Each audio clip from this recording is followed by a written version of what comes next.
गणेश जी की खीर वाली कहानी। एक बार गणेश जी एक छोटे बालक के रूप में चिमटी में चावल और चमचे में दूध लेकर निकले। वो हर किसी से कह रहे थे कि कोई मेरी खीर बना दो, कोई मेरी खीर बना दो। एक बुढ़िया बैठी हुई थी, उसने कहा ला मैं बना दूं। वह छोटा सा बर्तन चढ़ाने लगी, तब गणेश जी ने कहा कि दादी माँ छोटी सी भगोनी मत चढ़ाओ, तुम्हारे घर में जो सबसे बड़ा बर्तन हो वही चढ़ा दो। बुढ़िया ने वही चढ़ा दिया। वह देखती रह गई कि वह जो थोड़े से चावल उस बड़े बर्तन में डाली थी वह तो पूरा भर गया है।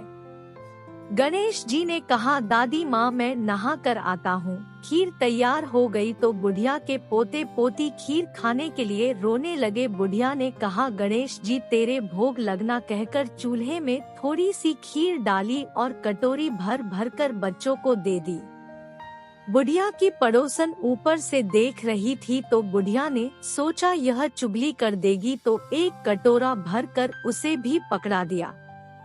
बेटे की बहू ने चुपके से एक कटोरा खीर खाई और कटोरा चक्की के नीचे छुपा दिया। अभी भी गणेश जी नहीं आए थे। बुढ़िया को भी भूख लग रही थी, वह भी एक कटोरा खीर का भरकर के किवाड़ के पीछे बैठकर एक बार फिर कहा कि गणेश जी आपके भोग लगे कहकर खाना शुरू कर दिया। तभी गणेश जी आ गए। बुढ़िया ने कहा आजा रे गणेशया, खीर खा ले, मैं तो तेरी ही राह देख रही थी। गणेश जी ने कहा दादी माँ मैंने तो खीर पहले ही खा ली। बुढ़िया ने कहा कब खाई? गणेश जी ने कहा जब तेरे पोते पोती ने खाई तब खाई थी, जब तेरी पड़ोसन ने खाई तब खाई थी, और जब तेरी बहू ने खाई तब भी खाई थी, और अब तूने खाई तो मेरा पेट पूरा ही भर गया। बुढ़िया ने कहा बेटा और सारी बात तो सच है, पर बहू बेचारी का तो नाम मत लो, वह तो सुबह से काम में लग रही है, उसने फिर कब खाए? गणेश जी ने कहा चाची के नीचे देख झूठा कटोरा पड़ा है, और तूने तो मेरे भोग तो लगाया, वह तो वैसे ही खा गई। बुढ़िया ने कहा बेटा घर की बात है, घर में ही रहने दो, अब बताओ बची हुई खीर का क्या करूं? गणेश जी ने कहा नगरी जी जीमा दो। बुढ़िया ने पूरी नगरी जीमा दी, फिर भी बर्तन पूरा ही भरा था। राजा को पता लगा तो बुढ़िया को बुलाया और कहा क्यों री बुढ़िया, ऐसा बर्तन तेरे घर पर सोवे अच्छा लगे या हमारे घर पर सोवे? बुढ़िया ने कहा राजा जी आप ले लो।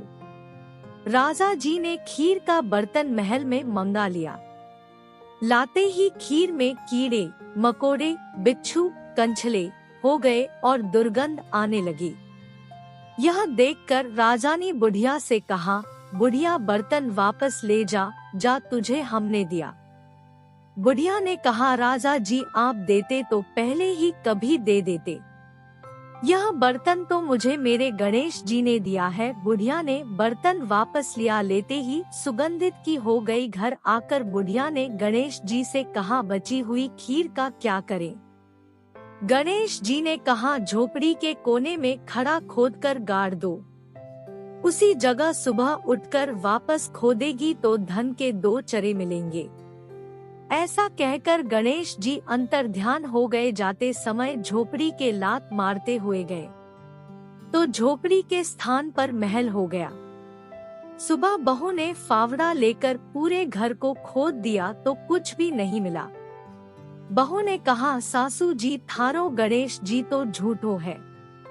सास ने कहा बहू मारो गणेश झूठो तो नहीं है, ला मैं देखूं। वह सुई लेकर खोजने लगी तो टोन टोन करते 2 धन के चरे निकल आए। बहू ने कहा सासू जी गणेश जी तो साचो ही है। सास ने कहा गणेश जी तो भावनाओं का भूखा है। यह गणेश जी जैसा आपने बुढ़िया को दिया वैसा सबको देना। विनायक जी की कहानी कथा कहने वाले, हुंकार भरने वाले और आसपास के सुनने वाले सबको देना। यह थी गणेश जी की खीर वाली कहानी। आपको भी गणेश जी की खीर वाली कहानी पसंद आई हो तो हमारे चैनल को सब्सक्राइब करें और बेल आइकन को प्रेस करें। धन्यवाद।